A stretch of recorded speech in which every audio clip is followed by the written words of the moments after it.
Distinguished guests all gathered here today, I want to add my voice to those who spoke before me that Africa is the only sub-region that is doing well. But I want to give my presentation a bit of a spin, that there is still urgency for action and that we cannot continue to be complacent as a continent because, as my previous speakers spoke, our traditional limited use of information technology is an ongoing challenge. Holidays are getting shorter in single countries but extending to the region, yet no facilitation for regional tourism.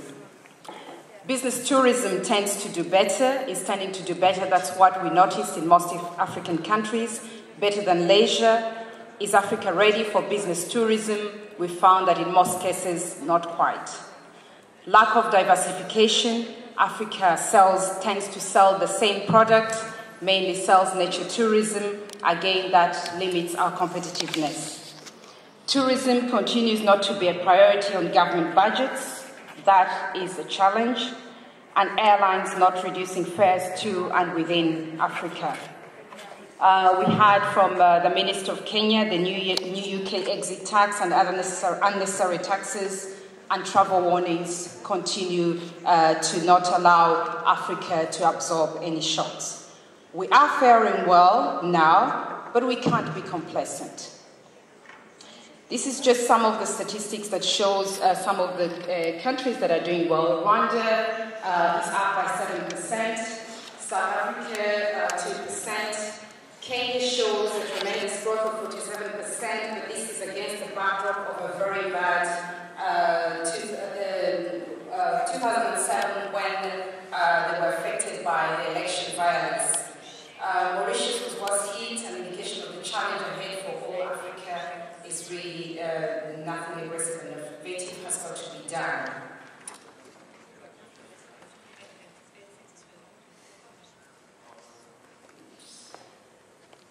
Yeah, I just want to use this map to show where Africa sits. Africa sits in the middle of the world.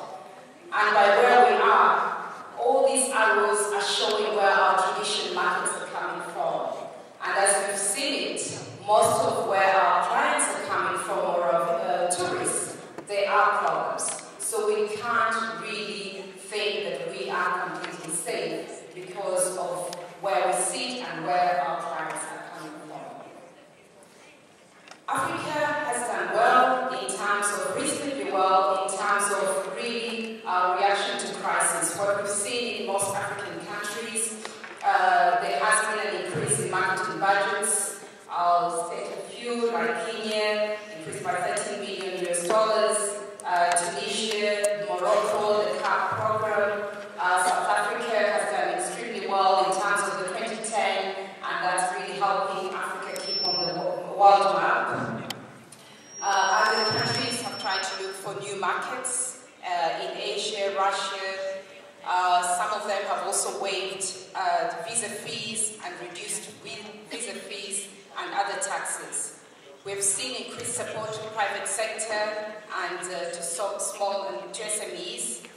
We've seen also some infrastructure upgrades and reinforcement of standards, diversification of tourism products in certain countries. We are excited by the fact that business reforms to ease investments and FDI are being taken seriously in Africa. Case in point is in the doing business, Rwanda moved from 143 to 67, one of the best reformers in the world.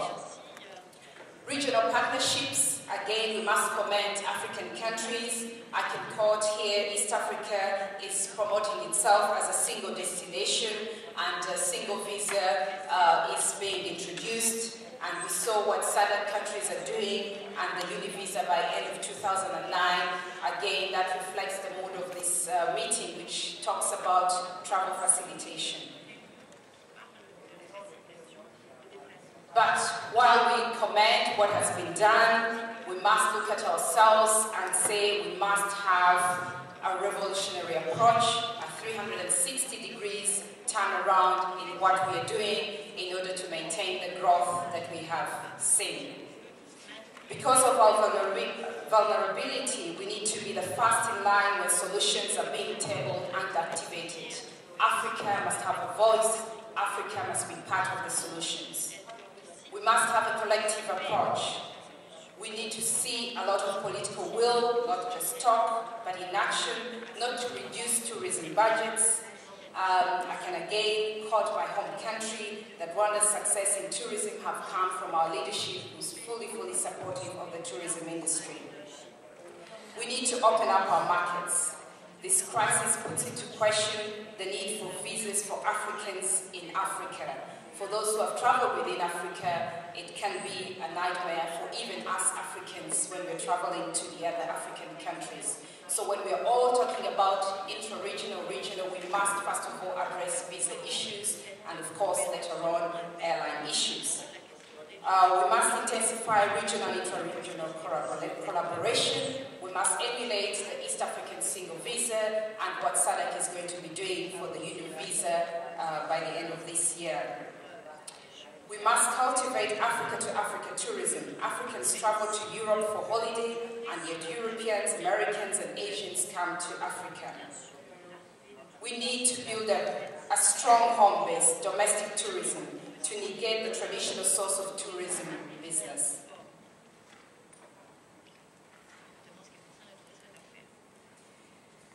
As I continue again to the approach that we must take, going cheap is not going to be the solution, adding value is going to be. We have seen that during this crisis, the high-end destinations are faring much better than the mass destination.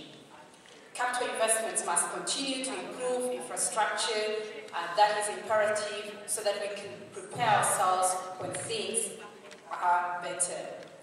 We must continue to advocate access to cheaper capital for local investors. African Development Bank is very active.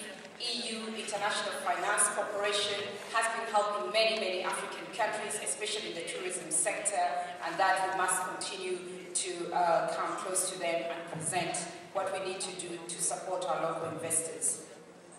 Open skies and lower costs to Africa and internally. One-hour flights in Africa can go for US $300. We must talk to our airlines to try and be part of this story, to be part of the tourism recovery program. We also need to look at the non-traditional markets, the emerging tourist markets like China, Asia, and any other markets that may present a new opportunity. We need to work with South Africa. We need to leverage FIFA 2010 World Cup as a destination Africa. Let's look at the World Cup as destination Africa. 2010 will bring many people to Africa for the first time, and therefore we must all be part of that promotion. We need the media to stop trashing Africa. We are a beautiful continent with wonderful people and extraordinary from Cape to Cairo. We need a fair story told, but we must also tell our own fair story. I'd like to conclude my presentation with really emphasizing the need for us to change our mindset as Africans and as part of the UNWTO. As sure as the African sun will rise tomorrow, this economic crisis will set, as did my presenters before me stated. As a body of people involved in tourism across the world, we will need one voice, one commitment, and one enthused passion to work for common good solutions and initiatives. May I also conclude by borrowing one of the quotations that I saw from the Honorable Minister of Egypt, who said, unfortunately, I quote, today a lot of countries don't understand how important tourism is. The most important thing is to solve today's problems with solutions that will last and will pay back in the future. I thank you all.